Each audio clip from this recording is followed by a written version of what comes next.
Junkie Nation, what's going on? Gorgeous George and Goes always deliver the big names. Today we get to talk to Mark Madsen. He's got a big fight coming up against Jared Gordon at UFC 295. Reminder that Goes and I will be doing a watch along on Saturday for this event, starting with the prelims at 8 p.m. Eastern, 5 p.m. Pacific. Mark, great to see you after it's been a minute. It's been a minute and great to see you guys. Yeah. You know, Goes did ask you a question that I had planned on asking you, and that's Arizona seems like a permanent home, but with the UFC PI and you having, I guess, some ties, your manager and maybe some teammates to Vegas, do you maybe sneak in there on days we're not there, or have you just made the full change to the Fight Ready team? Well, half an hour ago, I was actually talking to one of the UFC staff about going to Vegas. So Vegas is always on my mind. I will say, unfortunately, we actually had, after my last fight, I made the decision of moving my family back home to Denmark because of my wife suffering from MS and not coping with the heat in Arizona. So we've been in Denmark the last couple of months, and it's still all possibilities on the table. Mm-hmm. Well, strength and power and prayers to your wife and for what she's battling through. If she's anything like her husband, I'm sure everything will be fine. Mark, and so it's been about a year since we saw you last. Is it just difficult to get a fight in the UFC, or have you been injured, or maybe perhaps a little bit of what you just shared with us on the personal side? What's been the delay for not having fought for a year? Well, the family situation has been the real reason why I haven't fought in over a year. The whole lead up to my last fight was there was a lot going on backstage. Everybody with a family knows that having a family that works, family in balance, is so important. I mean, I go out there, I fight for a living, I perform. In order for me to perform at my best, I need a stable background. And unfortunately, the heat in Arizona was causing a lot of symptoms for my wife. So I was doing a full-time camp while taking care of a wife with a lot of symptoms, and meanwhile taking care of two kids. So after the last fight, we kind of sat down and we discussed what to do from there, and we decided on moving back to Denmark, based on the fact that we feel like we have a better support system back home in Denmark. So, I've been trying to figure out how to put my family in the best possible position. And I mean, I am a fighter. I've been an athlete my entire life, but at the end of the day, it's always family first. And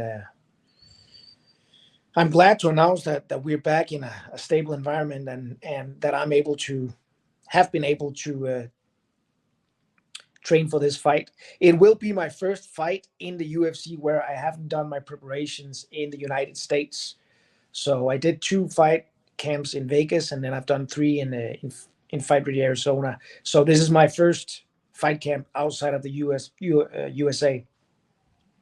Was the fight camp in Denver? And if so, tell us about the scene. Sorry, Denver. Did I say Denver? Denmark.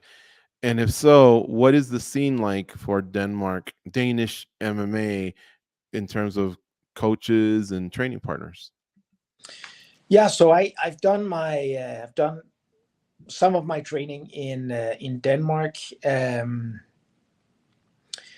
Sometimes life is funny. The moment I landed in Denmark, one of my good friends, Nasrat Hasbrat, reached out to me and asked if I wanted to help him prepare for the fight he just had in Sydney.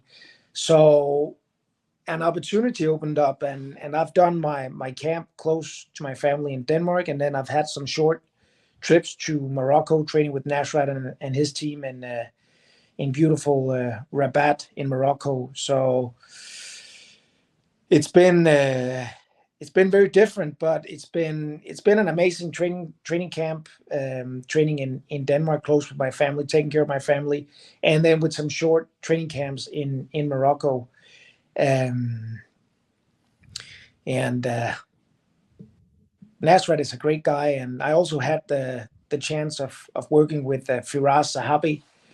We all know him as GSP's head coach back in the days, still head coach of TriStar in Montreal. So huge honor, and very interesting working with a coach of that level. So it actually turned out to be better than what I expected, moving back home to Denmark. Mark, so I had a completely different line of questioning for you, but you just blew my mind with the Zahabi, because he's always fascinated me as a coach. Because from what I've heard, other fighters, when they go to a new coach, sometimes that coach adds different wrinkles to their game. But what I've heard about Zahabi is he almost completely turns fighters' mindsets and like blows their mind, and they become so comfortable with almost just reinventing themselves. What was the interaction with him like, and how do you feel your game improved with him? I think that's a very good description of Firas Zahabi. I mean, I've had the opportunity and honor of working with him maybe 3 weeks, 4 weeks combined. And I will say he is a very unique mind when it comes to MMA. He showed me some stuff that just, played right into my game. My Greco-Roman background. He showed me some of the stuff that him and GSP used in his fights. He's kind of, in my opinion, he's kind of a genius when it comes to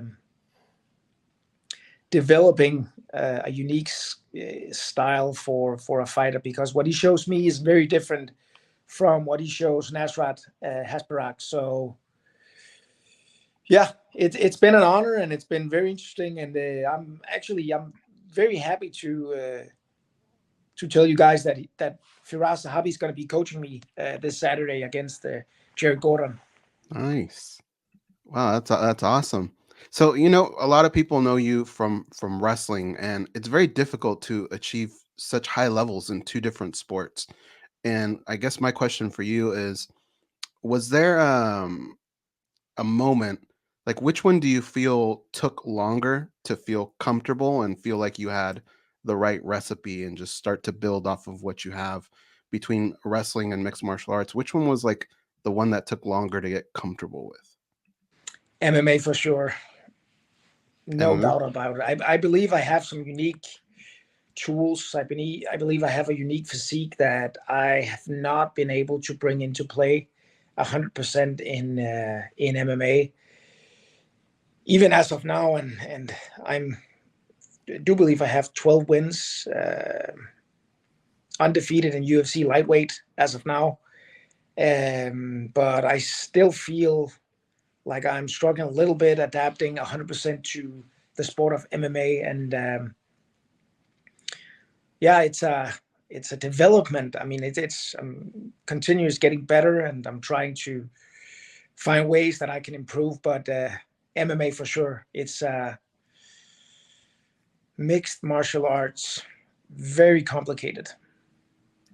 Your opponent, Jared, he's a guy that likes to come forward. Do you feel like in this particular fight, within maybe the first 2 minutes, we're going to have a very good idea of what direction this fight's going to go in? Are those first 2 minutes really, really key in this particular fight? I think we're going to see a dogfight.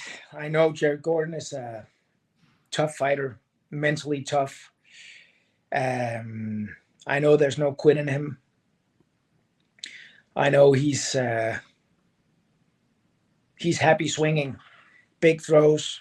I think we're going to see a dogfight, and I don't know if we'll see any defining moment in the first 2 minutes.